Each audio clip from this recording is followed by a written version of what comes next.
ఏదైతే మనం చూస్తున్నామో ఇది వచ్చేసి ఏమి స్టాక్ మెమొరీ, హీప్ మెమొరీ. దీనంతా ఏమంటాం మనము ఓవరాల్గా?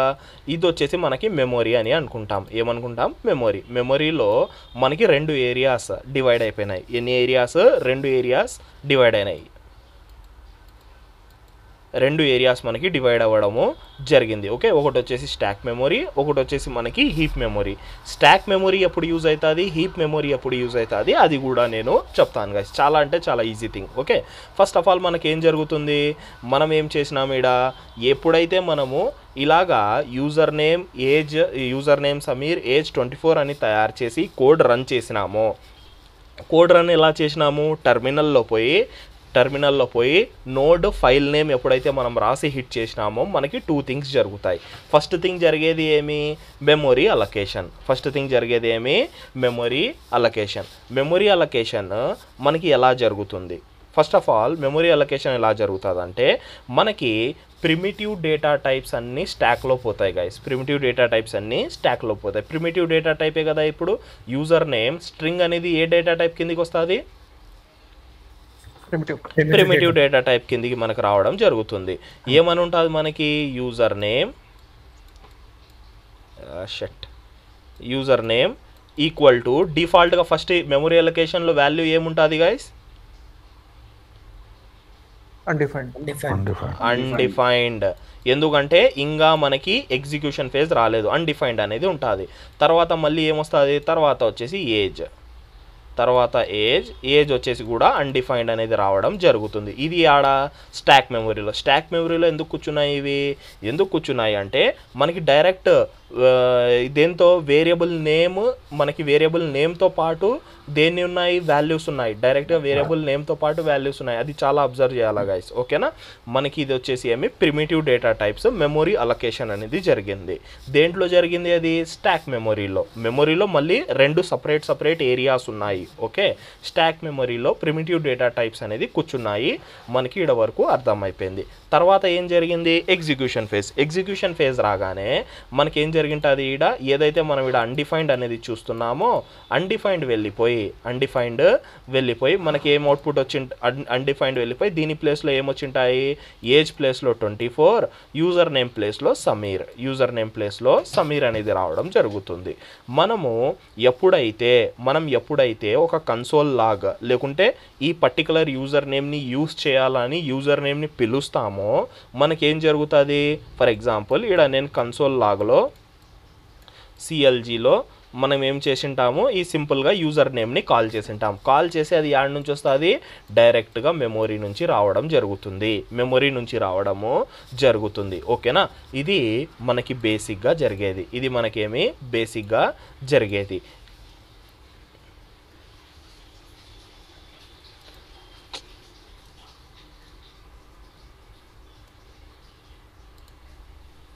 మనకంతా బేసిక్గా జరిగేది గైస్. నెక్స్ట్ వచ్చేసి ఏమి, ఈడ stock memory and heap memory అని చెప్పినాను కదా. ఇవి 2 మనం ఈజీగా గుర్తుపెట్టుకోవాలా అంటే చాలా సింపుల్గా చెప్తాను. మనకి స్టాక్ మెమొరీలో ఏదైతే మనకి ప్రిమిటివ్ డేటా టైప్స్ ఉన్నాయో అవి స్టోర్ అవుతాయి. హీప్ మెమొరీలో ఏదైతే మనకి నాన్ ప్రిమిటివ్ డేటా టైప్స్ ఉన్నాయో అవి స్టోర్ అవుతాయి. మనకి స్టాక్ మెమొరీ అనేది కొంచెం లిమిటెడ్ స్పేస్తో వస్తుంది. హీప్ మెమొరీ అనేది మనకి లార్జర్ స్పేస్తో రావడము జరుగుతుంది. ఓకేనా, కొంచెం బేసిక్గా గుర్తుపెట్టుకోండి. ఎందుకంటే దీని గురించి డెప్త్గా పోయినామంటే మనకి అంత అవసరం కూడా లేదు. ఎలాగైతే ఎక్స్పీరియన్స్ వస్తుందో అలా ఆటోమేటిక్గా నేర్చుకుంటాం ఈ థింగ్స్ అనేది. కానీ ఇప్పటికీ మాత్రం మనకి ఐడియా అనేది ఉండాలా. ఇప్పుడు నేను చెప్తున్నది కూడా మీకు క్లాస్ యాజ్ పర్ ఎక్స్పీరియన్సే చెప్తున్నాను. ఓకేనా, ఫ్రెషర్స్కి చెప్పినట్లు కాదు, యాజ్ పర్ ఎక్స్పీరియన్స్. ఇదంతా ఎక్స్పీరియన్స్ వాళ్ళదే ఉంటుంది. ఎవరు మీకు లోపల మెకానిజం ఎలా జరుగుతుంది, అండర్ ద హుడ్ ఎలా వర్క్ అవుతుంది అని ఫ్రెషర్స్కి ఎవరైతే 1 year ఎక్స్పీరియన్స్ ఉంటారో వాళ్ళకి అడగరు. ఓకే, ఇదంతా మెమొరీ అలొకేషన్స్ ఇదంతా మనకి ఎక్స్పీరియన్స్ బేస్ మీదనే ఉంటుంది. ఓకే, మనకి మెమొరీలో ఏమేమి ఉన్నాయి, స్టాక్ మెమొరీ ఒకటి, హీప్ మెమొరీ ఒకటి. ఓకే, 2 మెమొరీస్ ఉన్నాయి. మనము డేటా టైప్స్లో ఎన్ని టైప్స్ ఉన్నాయి, primitive data types, non primitive data types. Primitive data types ఏమేమి, నెంబర్, ఒకసారి స్క్రోల్ చేసి చూద్దాము. ప్రిమిటివ్ డేటా టైప్స్ ఏమేమి ఉన్నాయి? Number, string, boolean, undefined, null, symbol, big int. మనకి ఇవి వచ్చేసి ఏమి? Primitive data types. ఇవి వచ్చేసి ఏమి? Primitive data types. Primitive data types ఎందుకు వాడతాము?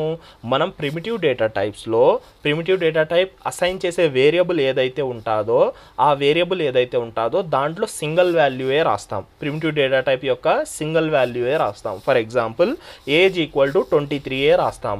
ఏజ్ ఈక్వల్ టు 23, 24, 25 అలా రాయము. ఓకే, అది ఏమి? అది నాన్ ప్రిమిటివ్ పోతుంది. ఇది వచ్చేసి ఏమి? ప్రిమిటివ్లో ఉత్త సింగిల్ వాల్యూ అనేది మనము డిఫైన్ చేస్తాము పర్టికులర్ వేరియబుల్కి. అండ్ సెకండ్ థింగ్ ఏమి? మనకి ప్రిమిటివ్ డేటా టైప్స్ అనేవి స్టాక్ మెమొరీలో పోయి హోల్డ్ అవుతాయి. స్టాక్ మెమొరీలో పోయి మనకి స్టోర్ అవ్వడము జరుగుతుంది. అలాగే నాన్ ప్రిమిటివ్ డేటా టైప్స్, ఈ నాన్ ప్రిమిటివ్ డేటా టైప్స్ ఏదైతే ఉన్నాయో మనం ఈడ మల్టిపుల్ డేటాని స్టోర్ చేయొచ్చు. సింగిల్ వేరియబుల్లో మల్టిపుల్ డేటా అంటే ఇప్పుడు ఏజెస్ మనకి ఏముంది? ప్లూరల్ ఉంది ఏజెస్ అని. మనం ఏజెస్లో మనం మల్టిపుల్ ఏజెస్, స్టూడెంట్ ఏజెస్ రాయాలి కదా. మనం ఏం చేస్తాం ఈడ? సింపుల్గా మనం ఇలా అరేలో కామా సపరేటెడ్ ఏజెస్ అనేది పెట్టేస్తాం. కామా సపరేటెడ్గా ఏజెస్ అనేది మనము పెట్టేస్తాం. తర్వాత వచ్చేసి ఏమి? ఆబ్జెక్ట్. ఆబ్జెక్ట్లో ఏమి? కీ వాల్యూ పేర్స్ ఉంటాయి. మనం ఎలాగైతే ఈడ పైన నేమ్ ఈక్వల్ టు సమీర్ అని రాసినామో అలా రాయకుండా మనం డైరెక్ట్గా ఈ name equal to Sameer, age 24 అనేది మనం డైరెక్ట్గా ఆబ్జెక్ట్లో ఇవ్వచ్చు. దీన్ని ఏం ఫార్మాట్ అంటారంటే కీ వాల్యూ పేర్స్. దీన్ని ఏమని అంటాము? కీ వాల్యూ పేర్. నువ్వు ఏదైనా ఆబ్జెక్ట్లో డేటా పిలిచాలంటే ఎవరిని పిలిచాలా? కీని పిలిస్తే దాని వాల్యూ వచ్చేస్తుంది. కీని పిలిస్తే దాని వాల్యూ అనేది రావడము జరుగుతుంది. సేమ్ అలాగే ఫంక్షన్స్ కూడా, సేమ్ అలాగే మనకి ఫంక్షన్స్ కూడా వర్క్ అవుతాయి. ఫంక్షన్స్ అనేది ఎందుకు వాడతాము? మన కాడ ఏదైనా ఒక piece of code multiple times use అవుతుంది. ఫర్ ఎగ్జాంపుల్ నిన్న చెప్పినాను కదా, మల్టిపుల్ టైమ్స్ యూజ్ అవుతుంది అంటే ఏమి? ఇప్పుడు ఒక ఈజీ ఎగ్జాంపుల్ చెప్తాను చూడండి. మనకి ఏదైతే మనకి ఫ్యాన్ బటన్స్ ఉంటాయో మనం ఫ్యాన్ బటన్ ఆన్ చేస్తాం, ఆఫ్ చేస్తాం. మనం ఎన్నిసార్లు ఆన్ ఆఫ్ చేసినా సేమ్ ప్రాసెస్ జరుగుతుందా లేకుంటే మధ్యలో ఏమైనా లైట్ ఆన్ అయిపోతుందా? సేమ్ ప్రాసెసే కదా.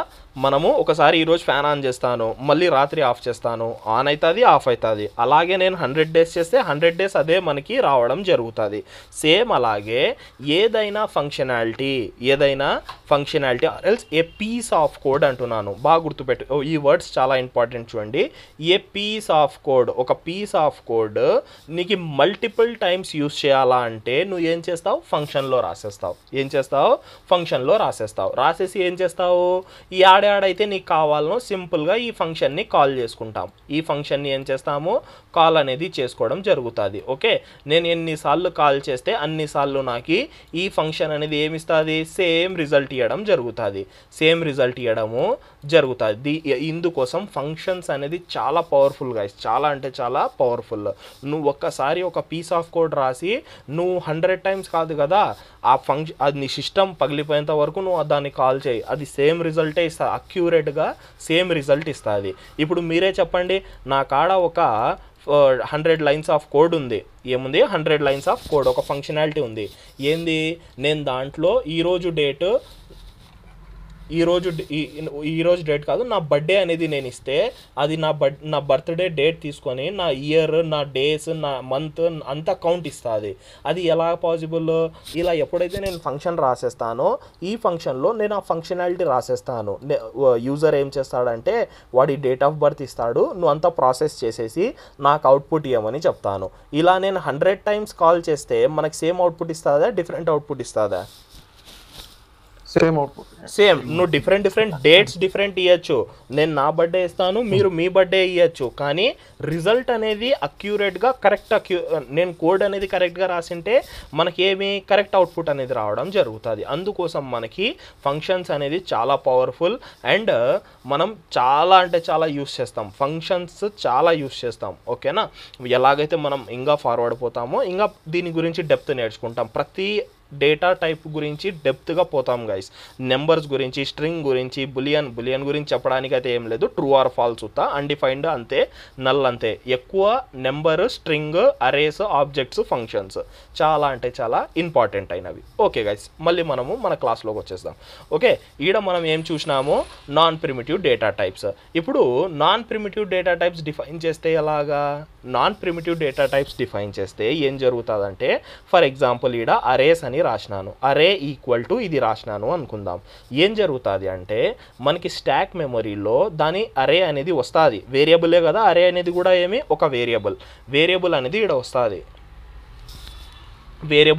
ఈడ వస్తుంది, కానీ దాని డేటా అనేది హీప్ మెమొరీలో స్టోర్ అవుతుంది. హీప్ మెమొరీలో ఈడ స్టోర్ అయి ఉంటుంది ఇలాగా అరే 10 20 30 40 ఇలాగ మనకి స్టోర్ అవ్వడము జరుగుతుంది. ఏంది నాన్ ప్రిమిటివ్ డేటా టైప్స్.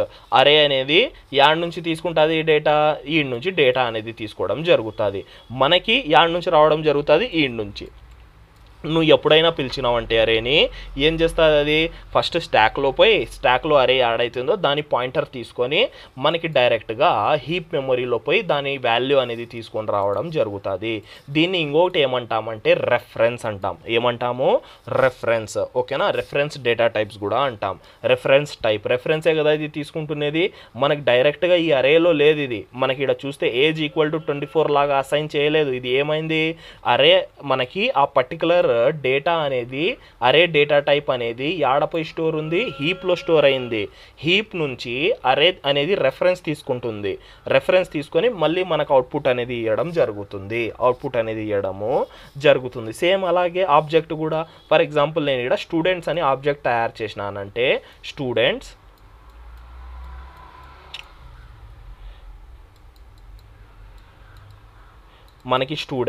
ఈడ మనకి ఏదైతే హీప్ మెమరీ ఉందో దాంట్లో దాని వాల్యూస్ అనేది ఇలా స్టోర్ అవుతాయి.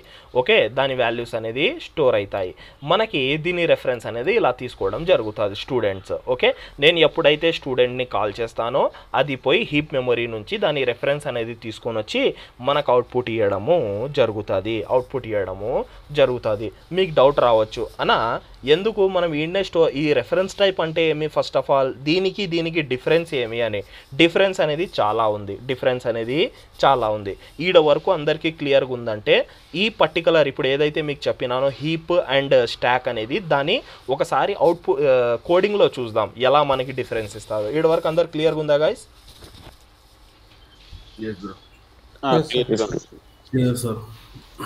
ఓకే, ఒకసారి మనం దీంట్లో కోడ్లో చూద్దాము, మనకి ఇంకా క్లారిటీ అనేది రావడము జరుగుతుంది. నేను ఫస్ట్ ఆఫ్ ఆల్ ఏం చేస్తానంటే అన్ని కమెంట్ చేసేస్తాను పైనవి. ఈ కమెంట్స్ ఏందో కూడా చెప్తాను గైస్. కమెంట్స్ అంటే ఏం లేదు, ఎలాగైతే మనకు హెచ్టిఎంఎల్లో చూసినాము, హెచ్టిఎంఎల్లో చదివినాం కదా, కమెంట్స్ ఐడియా ఉంటాయి. హెచ్టిఎంఎల్లో కమెంట్స్ చేసి చూసినామా చూడలేదా? అలాగే సేమ్ మనకి ఏం జరుగుతుంది, ఎప్పుడైతే మనం కమెంట్స్ ఇస్తామో దాని అవుట్పుట్ అనేది మనకి రాదు. అంటే అది మనకి డైరెక్ట్గా అవుట్పుట్లో రాదు, వర్క్ రన్నే అవ్వదు, అసలు ఆ పీస్ ఆఫ్ కోడ్ అనేది రన్ అవ్వదు. ఎలాగైతే మనం దాంట్లో చూసినామో సేమ్ అలాగే. ఓకే, ఇప్పుడు మళ్ళీ ఒకసారి కోడ్ రాసి మనము దీనికి క్లారిటీ అనేది తెచ్చుకుందాం. ఫస్ట్ ఏం చేస్తున్నానంటే నేను లెట్ ఏమో కూడా చెప్తాను, user name equal to Sameer అని రాసినాను. Next let age equal to 24 అని నేను సింపుల్గా రాసేసిన తర్వాత ఫస్ట్ స్టెప్ ఏమి, ఇవి ఏం డేటా టైప్స్, దీని డేటా టైప్ ఏమి,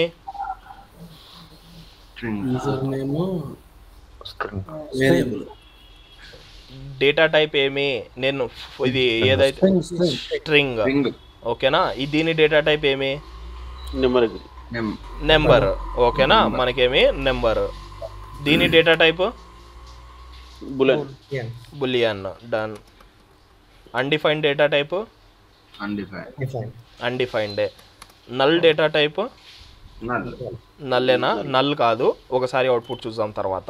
డేటా టైప్స్ ఎలా కనుక్కుంటారో కూడా చెప్తాను. ఓకే, ఫస్ట్ ఈ చిన్న కాన్సెప్ట్ అనేది కంప్లీట్ చేద్దాము. ఈడ మనకి ఏం జరిగింది, ఎప్పుడైతే నేను ఇలా డిక్లేర్ చేసిన తర్వాత సిఎల్ఎస్ క్లీన్ చేసేసి మనం ఒకసారి హిట్ చేద్దాం. ఐ థింక్ రాదు అది, ఎందుకంటే మనము ఈడ దీని లోపల పోవాలా. Open integrated terminal. ఓకే, మనం ఏం చేస్తామంటే సింపుల్గా node test.js అని రాసి హిట్ చేస్తాను.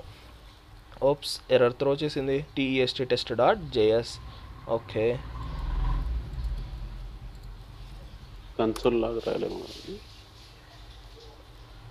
కన్సోల్ లాగా రాయాలా? ఎన్నో ఎర్రర్ ఇస్తుంది. ఒక్క నిమిషం. మనకేమంటున్నాడు వీడు? Throw and internal load modules can't find the module. Ops ఎందుకు మాడ్యూల్ ఎందుకు లేదు ఇక్కడ? ఓహో మనకి బయటనే ఉన్నామా? నేను దీంట్లో పోయి చెక్ చేస్తున్నాను first .jsలో. Okay guys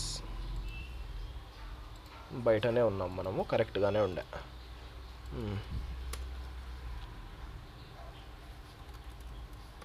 node TEST test.js console కూడా పెట్టేద్దాం ఒకటి, మనకేం జరుగుతుంది అనేది క్లియర్గా అర్థమైపోతుంది. కన్సోల్ లాగ్లో యూజర్ నేమ్ అండ్ ఏజ్ అనేది ఉంటుంది. Okay okay done. మనము ఎప్పుడైతే ఇక్కడ అవుట్పుట్ అనేది తీసుకుంటామో ఎంటర్ హిట్ చేసేద్దాం. ఎంటర్ హిట్ చేసేస్తేనే మనకి యూజర్ నేమ్ వస్తుంది అండ్ మనకి ఏజ్ అనేది ప్రింట్ అనేది అయిపోయింది. సమీర్ 24 అనేది ప్రింట్ అయిపోయింది. ఇక్కడ ఏం జరిగింటుంది ఇప్పుడు మనం ఇక్కడ బాగా అబ్జర్వ్ చేయాల్సింది, మనకి ఎప్పుడైతే ఈ మెమొరీలో డేటా అనేది స్టోర్ అవుతుందో ఫస్ట్ యూజర్ నేమ్ అనేది అన్డిఫైన్డ్, ఏజ్ అనేది అన్డిఫైన్డ్కి పోతుంది. తర్వాత మళ్ళీ ఎగ్జిక్యూషన్ ఫేజ్లో ఏం జరుగుతుంది, ఆ పర్టికులర్ యూజర్ నేమ్ ఏదైతే ఉందో దాంట్లో సమీర్, ఏజ్లో వచ్చేసి 24 అనేది పోతుంది. ఇది ఆడపోయి కూర్చున్నాయంటే స్టాక్ మెమొరీలో. యాడ కూర్చున్నాయి? స్టాక్ మెమొరీలో. సేమ్ నేను ఏం చేస్తానంటే లెట్ STUDENT స్టూడెంట్ అనేది రాసి ఒక ఆబ్జెక్ట్ రాస్తాను. నేమ్ స్టూడెంట్ పేరు వచ్చేసి రామ్, ఏజ్ వచ్చేసి 30. ఓకేనా? నేను సింపుల్గా ఒక ఆబ్జెక్ట్ అనేది తయారు చేసేసినాను. తయారు చేసేసిన తర్వాత దాని కూడా అవుట్పుట్ ఒకసారి చూద్దాము. కరెక్ట్ అవుట్పుట్ వస్తుందో రాదో. కామా స్టూడెంట్ సేవ్ చేసేసి CLS నోడ్ test.js హిట్ చేద్దాం. డన్. ఆబ్జెక్ట్ వచ్చిందా గైస్? మనకి ఆబ్జెక్ట్ అనేది వచ్చింది. డన్. ఇప్పుడు ఒక స్మాల్ థింగ్ మనం ఏం చేసినాం, ఇక్కడ సేమ్ స్టాక్లో ఏం జరుగుతుంది, మనకి స్టూడెంట్ పేరుతో ఒకటి స్టాక్ అనేది క్రియేట్ అవుతుంది. STUDENT స్టాక్ ఐటమ్ ఒక స్టూడెంట్ పేరుతో తయారైంది. కానీ దీని వాల్యూ స్టాక్లో ఉంటుందా? కాదు. అది ఏమి? ఫస్ట్ ఆఫ్ ఆల్ దీని డేటా టైప్ దేని అండర్ వస్తుంది గైస్? ఇది ఆబ్జెక్ట్ అనేది దేని అండర్ వస్తుంది? మనకి ఏ డేటా టైప్ కిందికి వస్తుంది? ప్రిమిటివా నాన్ ప్రిమిటివా? నాన్ ప్రిమిటివ్ కాబట్టి మనకి ఈ ఆబ్జెక్ట్స్ అనేది యాడొస్తాయంటే హీప్లోకి వచ్చేస్తాయి. హీప్లో ఏమవుతుంది, హీప్లో ఒక చిన్న ఇలా బాక్స్ తయారైపోయి, నేను ఇలా బాక్సెస్ తయారవ్వవు గైస్, నేను జస్ట్ మీకు చూపిస్తున్నాను అంతే. ఓకేనా? ఇలా బాక్సెస్ తయారైపోయి మనకి ఇక్కడ ఆబ్జెక్ట్ అనేది ఇక్కడ కూర్చోవడం జరుగుతుంది. Name something and age something అని ఇలా ఆబ్జెక్ట్ అనేది కూర్చోవడం జరుగుతుంది. ఎప్పుడైతే నేను ఎగ్జిక్యూషన్ ఫేజ్లో స్టూడెంట్ని కాల్ చేసినానో ఏం జరిగింది, ఇది పోయి మెమొరీ కాడ పోతుంది. మెమొరీ కాడ పోతేనే స్టాక్లో స్టూడెంట్ కనిపిస్తుంది. స్టూడెంట్ని పిలుస్తుంది. స్టూడెంట్ ఏం చేస్తుందంటే నా రెఫరెన్స్ ఈడుంది అని ఈడపోయి వీడి రెఫరెన్స్ని పిలిచడం జరుగుతుంది. ఇది మనకి ప్రాసెస్ జరిగి అవుట్పుట్ అనేది రావడం జరుగుతుంది. అన్న మనకి ఈడ స్టాక్లో స్టోర్ చేయడానికి హీప్లో స్టోర్ చేయడానికి డిఫరెన్స్ ఏమి అని మీకు డౌట్ రావచ్చు. ఇప్పుడే నేను క్లారిఫై చేస్తాను. ఓకే, ఇప్పుడు ఒక సింపుల్ థింగ్ చేద్దాం. ఏం చేద్దామంటే మనము ఈడ యూజర్ నేమ్ ఏదైతే ఉన్నాడో, యూజర్ నేమ్ ఎవరైతే ఉన్నాడో దానికి ఇంకొక కొత్త యూజర్ తయారు చేద్దాం. Let new user equal to, బాగా అబ్జర్వ్ చేయాలా గైస్, లెట్ న్యూ యూజర్ అనేది ఒక వేరియబుల్. న్యూ యూజర్ నేను ఏదైనా పేరు ఇచ్చుకోవచ్చు, నేను జస్ట్ నేమ్స్ ర్యాండమ్గా ఇస్తున్నాను. New user is equal to user name అని ఇస్తున్నాను. ఇప్పుడు న్యూ యూజర్లో ఎవరు వస్తారు గైస్? ఏమొస్తుంది న్యూ యూజర్ అవుట్పుట్? సమీర్. ఒకసారి చూద్దామా ఏమొస్తుందో.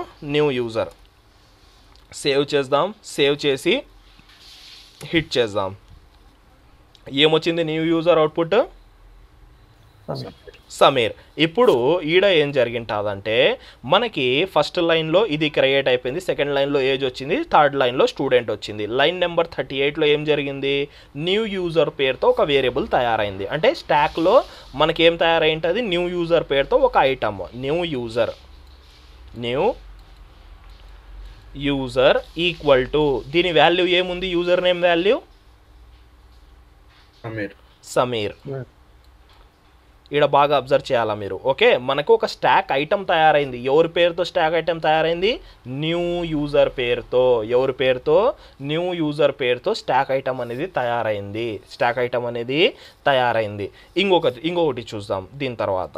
ఇప్పుడు ఏం చేస్తాను, ఇప్పుడు వచ్చేసి న్యూ యూజర్ ఎవరైతే ఉన్నారో దాని పేరు చేంజ్ చేస్తాను. సాహిల్ అని రాసినాను. ఇక్కడ బాగా అబ్జర్వ్ చేయండి. ఏం చేసినాము, ఇక్కడ క్రియేట్ చేసినాం. దీన్ని ఏమంటారు? క్రియేషన్ అంటారు. దీన్ని ఏమంటారు?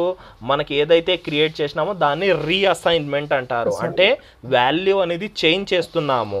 న్యూ యూజర్ వాల్యూ ఏదైతే ఇది ఉందో దీని వాల్యూ చేంజ్ చేసి సాహిల్ ఇస్తున్నాం. ఏమిస్తున్నాము? సాహిల్ అని ఇస్తున్నాము. ఓకే, బాగా అబ్జర్వ్ చేయాలి గైస్. బాగా చాలా అంటే చాలా ఇంపార్టెంట్. ఈ ఏజ్ రిమూవ్ చేసేస్తాను. కొంచెం సేపు ఈ స్టూడెంట్ కూడా రిమూవ్ చేసేస్తాను.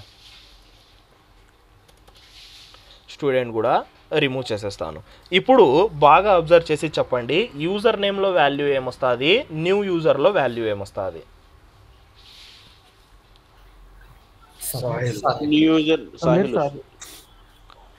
సమీర్, సాహిల్. అలా ఎందుకు చెప్పుకున్నామంటే మనం అసలు అది ఎందుకు మనకు మైండ్లో వచ్చింది, ఈ స్టాక్ చూడడం వల్ల. ఎందుకంటే మనకి ఇది ఒక స్టాక్ ఐటమ్ తయారైంది అంటే ఒక కొత్త స్టాక్ ఐటమ్, ఈడ ఐటమ్ అనేది లిస్ట్ అయిపోయింది.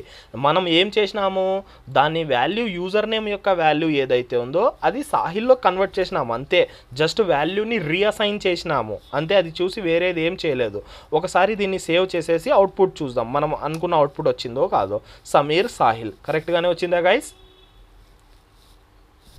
సమీర్, సాహిల్ అనేది కరెక్ట్గా వచ్చింది. ప్రిమిటివ్ డేటా టైప్స్ ఏం చేస్తాయి? డైరెక్ట్గా ఒరిజినల్ వాల్యూని చేంజ్ చెయ్యవు. ఏమర్థమైంది మనకి దీంతో? ఈడ మనకి ఏంది ఇది, ఎవరి రెఫరెన్స్? న్యూ యూజర్ అనేది యూజర్ నేమ్ రెఫరెన్స్ అయినా ఈడ చేసింది. మనకి యూజర్ నేమ్ ఎవరు? ఇది ఒరిజినల్ వాల్యూ రెఫరెన్స్ ఎవరికి ఇచ్చినాము? న్యూ యూజర్కి ఇచ్చినాము. మళ్ళీ న్యూ యూజర్ని చేంజ్ చేస్తే ఒరిజినల్ రెఫరెన్స్ చేంజ్ అవుతుందా? చేంజ్ అవ్వదు. మనకి ఏదైతే ప్రిమిటివ్ డేటా టైప్స్ ఉన్నాయో ప్రిమిటివ్ డేటా టైప్స్ అన్నీ స్టాక్లో స్టోర్ అవుతాయి. సెకండ్ థింగ్, మనం ఎప్పుడైతే ప్రిమిటివ్ డేటా టైప్ని రీఅసైన్ చేయడానికి ట్రై చేస్తామో, అంటే దాని వాల్యూ చేంజ్ చేయడానికి ట్రై చేస్తామో, ఆ వాల్యూ అనేది మనకి ఏమైతే ఇప్పుడు ఏం జరిగింటుందో తెలుసా? ఇక్కడ కాపీ తీసుకున్నాము. ఎప్పుడైతే మనం కాపీ తీసుకున్నామో మనకు ఒరిజినల్ వాల్యూ అనేది రిఫ్లెక్ట్ అవ్వదు.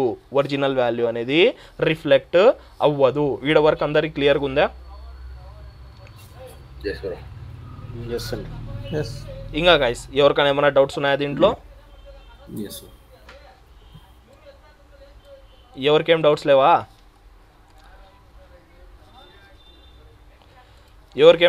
గాయస్? ఓకే, ఇప్పుడు ఈ స్టూడెంట్ది చూద్దాం. నేను ఇక్కడ కన్సోల్ లాగ్లో స్టూడెంట్ని కన్సోల్ చేసి ఒకసారి చెక్ చేద్దాం అవుట్పుట్ ఏమొస్తుందో. సిఎల్ఎస్ పైన కన్సోల్ ఒకసారి క్లోజ్ చేసేద్దాం. ఇప్పుడు మీకు షాక్ వస్తుంది. ఒకటి హిట్ చేద్దాం. అవుట్పుట్ ఏమొచ్చింది గాయస్? మనకి అవుట్పుట్ ఏమొచ్చింది?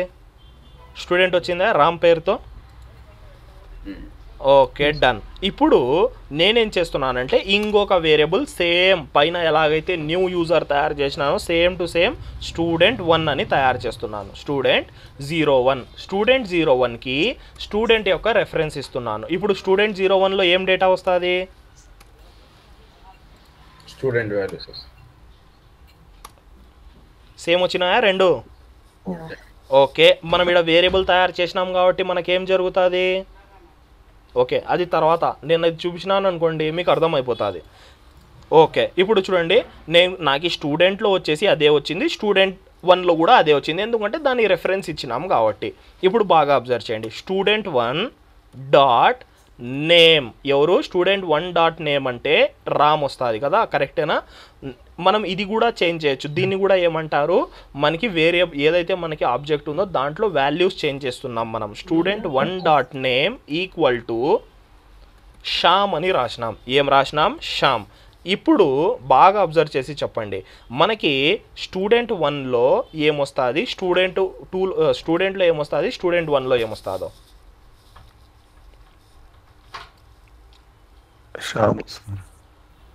ఫస్ట్ రామ్ తర్వాత శ్యామా? ఫస్ట్ శ్యామ్ తర్వాత రామ్. ఓ బాగా చూడండి, మనకి పైన ఏం జరిగింది, ఇక్కడ ఏం జరిగింది, original value user name. Original value ఏమి, యూజర్ నేమ్. నేను ఒకసారి మళ్ళీ ఇక్కడ చెప్తాను. ఒరిజినల్ వాల్యూ ఏమి, ఇది. ఇక్కడ ఏం చేసినాము, ఆ ఒరిజినల్ వాల్యూ యొక్క రెఫరెన్స్ ఇచ్చినాం. దీనికి ఏమి ఇచ్చినాం, రెఫరెన్స్. తర్వాత ఈ పర్టికులర్ వాల్యూ ఏదైతే ఉందో దాని వాల్యూని చేంజ్ చేసేసినాం సాహిల్లోకి. మనకేం జరిగింది, ఒరిజినల్ వాల్యూ అనేది సమీరే ఉంది. ఇక్కడ ఒరిజినల్ వాల్యూ సమీరే ఉంది. ఉత్త ఈ రెఫరెన్స్ వాల్యూ ఏదైతే న్యూ యూజర్ ఉందో దాని పేరు సాహిల్ అని చేంజ్ అయింది. అవుట్పుట్లో ఏమొచ్చినాయి మనకి, యూజర్ నేమ్ వచ్చేసి సమీర్, న్యూ యూజర్ వచ్చేసి సాహిల్ వచ్చింది. అలాగేనా మనకు వచ్చింది, అలాగే మనకి రావడం జరిగినాయి. ఓకే, అదే మనము ఇప్పుడు ఆబ్జెక్ట్ కింద ఏం చేసినాం, సేమ్ టు సేమ్ పని చేసినాం. కింద కూడా ఏం మనం పెద్ద పని చేయలేదు. సింపుల్గా ఏం చేసినాము, ఒక స్టూడెంట్ పేరుతో ఆబ్జెక్ట్ తయారు చేసినాం. ఆ స్టూడెంట్కి ఒక కొత్త వేరియబుల్ అంటే ఒక కొత్త స్టూడెంట్కి అసైన్ చేసినాం అంతే. ఆ స్టూడెంట్ యొక్క కాపీ దీనికి ఇచ్చినాము, నువ్వు పెట్టుకో అని. సేమ్ వాల్యూస్ ఇచ్చినాము. తర్వాత ఏం చేసినాము, స్టూడెంట్ వన్ డాట్ నేమ్ ఏదైతే ఉందో దాన్ని షామ్లోకి కన్వర్ట్ చేసినాము. అంటే మనం పైన చూసినట్లయితే ఈ స్టూడెంట్ వచ్చేసి ఒరిజినల్ వాల్యూ, ఈ స్టూడెంట్ వచ్చేసి ఒరిజినల్ వాల్యూ, ఇది డూప్లికేట్ వాల్యూ. మనకి ఏం అవుట్పుట్ వచ్చింది ఇప్పుడు చెప్పండి, రామ్ శ్యామ్. ఇదేనా మనం చూసింది పైన, ఇదే కదా చూసింది. ఒకసారి అవుట్పుట్ చూద్దాం, అవుట్పుట్లో ఏమొస్తుందో ఇప్పుడు చూద్దాం. మనకు అవుట్పుట్ చూసి షాక్ అవుతాం. సిఎల్ఎస్ ఏమొచ్చింది గైస్ అవుట్పుట్లో, సేమ్ వాల్యూ. సో ఓవర్ అవ్వలేదు. శ్యామ్ అని వస్తుంది, రామ్ రాలేదు. అంటే ఒరిజినల్ వాల్యూ రాలేదు మనకి. ఏదైతే ఓవర్ రైడ్ చేసినామో ఆ వాల్యూవే వస్తుంది మనకు. పైన ఒరిజినల్ వాల్యూ ఏమి రామ్ కదా రావాల్సింది, ఎందుకు రెండిట్లో శ్యామ్ వస్తుంది. ఇదే మనకి నాన్ ప్రిమిటివ్ డేటా టైప్స్. ఇదెంత మనకి నాన్ ప్రిమిటివ్ డేటా టైప్స్. ఇప్పుడు మీరే చెప్తారు ఇప్పుడు ఏం జరిగిందో చెప్తాను చూడండి. మనకి ఏం జరిగింటాదంటే, మనం ఎప్పుడైతే ఈడ వేరియబుల్ తయారు చేసింటామో ఏం పేరుతో, స్టూడెంట్1 పేరుతో, ఈడ తయారైంది కదా స్టూడెంట్1 STUDENT స్టూడెంట్01 పేరుతో ఒక కాల్ స్టాక్లో స్టాక్ ఐటమ్ తయారైతే మనం ఏం చెప్పినాము, ఈ హీప్ ఏం చేస్తుంది, రెఫరెన్స్ తీసుకుంటుంది. ఎప్పుడైతే నువ్వు స్టూడెంట్ యొక్క రెఫరెన్స్ ఇచ్చినావో, స్టూడెంట్ యొక్క రెఫరెన్స్ ఎవరు, హీప్లో ఉంది. సేమ్ ఇది కూడా ఇదే రెఫరెన్స్ తీసుకోవడం జరుగుతుంది. ఏం తీసుకోవడం జరుగుతుంది, మనకి దీని రెఫరెన్స్. మనం కింద చూసినట్లయితే ప్రతి స్టాక్ ఐటెంలో వాల్యూతో పాటు స్టోర్ అవుతుంది. కరెక్టా, వేరియబుల్ వాల్యూ రెండు ఉన్నాయా స్టాక్లో. అంటే ఇది ఒరిజినల్ వాల్యూ అనేది ఈడనే ఉంది, కానీ దీని ఈ పర్టికులర్ స్టూడెంట్ యొక్క ఒరిజినల్ వాల్యూ యాడుంది, మనకి హీప్లో ఉంది. అంటే సపరేట్గా ఇది పక్కన వెళ్ళిపోయింది. మనకి ఏం జరుగుతుందంటే, ఎప్పుడైతే మనము ఒక కొత్త డూప్లికేట్ తీసుకున్నామో, ఒక కొత్త డూప్లికేట్ అంటే మనం ఏదైతే ఇక్కడ స్టూడెంట్1 అనేది డూప్లికేట్ తీసుకున్నామో, ఎవరి డూప్లికేట్, స్టూడెంట్ యొక్క డూప్లికేట్. మన రెఫరెన్స్ యాడుంది, ఒరిజినల్ డేటా యాడుంది, ఈడ పక్కన హీప్లో ఉంది. అది డైరెక్ట్గా రెఫరెన్స్ తీసుకోవడము జరుగుతుంది. రెఫరెన్స్ అంటే ఏమి, ఆ ఒరిజినల్ ఏదైతే ఉందో దాన్నే తీసుకోవడం జరుగుతుంది. ఇప్పుడు మీరే చెప్పండి, ఇప్పుడు ఈ రెండు పాయింట్ ఎవరికి పాయింట్ చేస్తున్నాయి, రెండు పాయింటర్స్ ఎవరికి ఆడపోతున్నాయి, ఈ రెండు పాయింటర్స్ ఎవరికి ఆడపోతున్నాయి, ఒరిజినల్ వాల్యూ కాడనేనా. ఇప్పుడు నేను ఎప్పుడైతే దీన్ని చేంజ్ చేస్తానో ఇదే చేంజ్ అవుతుంది, దీన్ని చేంజ్ చేస్తానో ఇదే చేంజ్ అవుతుంది. నువ్వు ఎన్ని అయినా వాల్యూస్ తీసుకో. ఇప్పుడు నేను ఇక్కడ ఒకటికి ఒకటి ఇప్పుడు సేమ్ ఇలాగే ఉంది కదా, నేను ఇంకొక వాల్యూ అసైన్ చేసినాను అనుకోండి, ఇంకొక కాపీ తీసుకున్నానంటే మనకి రెఫరెన్స్ యాడ్ నుంచి పోతుంది, దీని నుంచే రెఫరెన్స్ పోతుంది, దీని నుంచే రెఫరెన్స్ పోవడం జరుగుతుంది, అందుకోసమే దీన్ని రెఫరెన్స్ డేటా టైప్స్ కూడా అంటాం. చాలా అంటే చాలా ఇంపార్టెంట్ గైస్. అర్థం కాకుంటే మళ్ళీ ఒకసారి ఏదన్నా చిన్న డౌట్ ఉన్నా అడగండి, నేను మళ్ళీ క్లారిఫికేషన్ అనేది ఇస్తాను. ఓకేనా. మనకి స్టాక్ అండ్ హీప్ మెమరీస్ ఇలా వర్క్ అవుతాయి. ప్రిమిటివ్ డేటా టైప్స్ అన్నీ యాడ స్టోర్ అవుతాయి, ప్రిమిటివ్ డేటా టైప్స్ అన్నీ విత్ వాల్యూ మనకి స్టాక్లో స్టోర్ అవ్వడం జరుగుతాయి. నాన్ ప్రిమిటివ్ డేటా టైప్స్ యాడ స్టోర్ అవుతాయి, non primitive data type pointer వచ్చేసి స్టాక్లో, వాల్యూ వచ్చేసి ఆడ హీప్లో స్టోర్ అవ్వడం జరుగుతుంది. ఓకే, మనకి ఇక్కడ ఏం జరుగుతుంది దొరుకుతుంది అంటే రెఫరెన్స్, దీన్ని మనం ఏమంటాం reference data type, referral data types కూడా అంటాము.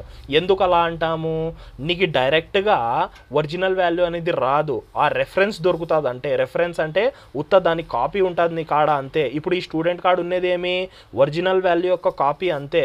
మనకు ఒరిజినల్ వాల్యూ ఇది ఉంది, ఓకేనా. నువ్వు ఏదైనా ఎప్పుడైనా నువ్వు ఒక వేరియబుల్ తయారు చేసి ఇది అసైన్ చేసినావు అంటే డైరెక్ట్గా దీని పాయింటర్ అనేది దీని కాడికే పోతుంది. దీని పోయింది చూడండి, స్టూడెంట్ 1కి పోయింది. యూజర్ నేమ్కి ఏం జరిగింది, యూజర్ నేమ్లో డైరెక్ట్గా ఒక స్టాక్ ఐటమ్ అనేది తయారైంది, new user equal to Sameer అని తయారైంది. కానీ స్టూడెంట్ 1లో అలా తయారవ్వలేదు. స్టూడెంట్ 1లో ఏం జరిగింది, స్టూడెంట్ 1 వచ్చేసి రెఫరెన్స్ తీసుకోవడం జరిగింది. ఎవరి రెఫరెన్స్, ఎవరైతే ఒరిజినల్ ఉన్నాడో వాడి రెఫరెన్స్ తీసుకోవడం జరిగింది. నువ్వు ఎప్పుడైనా దీన్ని చేంజ్ చేయి రిఫ్లెక్ట్ అయ్యేది ఎవరు ఎట్ లాస్ట్ ఇదే, రిఫ్లెక్ట్ అయ్యేది ఎవరు ఎట్ లాస్ట్ ఇదే. ఇప్పుడు మీరే చెప్పండి, నేను యూజర్ నేమ్ని చేంజ్ చేస్తాను, ఇది చేంజ్ అవుతుందా లేకుంటే యాడైనా రెఫరెన్స్ చేంజ్ అవుతుందా, సమీర్ చేంజ్ అవుతుందా లేకుంటే వేరేది ఏమన్నా చేంజ్ అవుతుందా? రెఫరెన్స్ ఉందా యూజర్ నేమ్కి? ఏం లేదు కదా, డైరెక్ట్ వాల్యూ చేంజ్ అయింది. అదే నేను స్టూడెంట్ని చేంజ్ చేస్తే స్టూడెంట్ ఎవరి రెఫరెన్స్ తీసుకుంటుంది, స్టూడెంట్స్ వచ్చేసి ఈ ఆబ్జెక్ట్ రెఫరెన్స్ తీసుకోవడం జరుగుతుంది. అందుకోసం డైరెక్ట్గా వాల్యూస్ అనేది చేంజ్ అయిపోతాయి. ఇప్పుడు ఇది కూడా చూడండి, ఈ న్యూ యూజర్ అనేది మనకి రెఫరెన్స్ తీసుకుంటుందా లేకుంటే డైరెక్ట్ వాల్యూ స్టోర్ అయిందా దీంట్లో? డైరెక్ట్ వాల్యూ అనేది ఉంది. కానీ అదే స్టూడెంట్ 1 అనేది ఏం జరిగింది, రెఫరెన్స్ తీసుకుంటుంది. ఎవరి రెఫరెన్స్, ఈ పర్టికులర్ ఆబ్జెక్ట్ యొక్క రెఫరెన్స్ తీసుకోవడం జరుగుతుంది. ఓకే గైస్, ఈరోజు క్లాస్ అయితే ఇంతే. ఎవరికైనా ఏమైనా డౌట్స్ ఉంటే అడగండి, ఓకేనా. ఎవరికైనా ఏమైనా డౌట్స్ ఉంటే అడగచ్చు.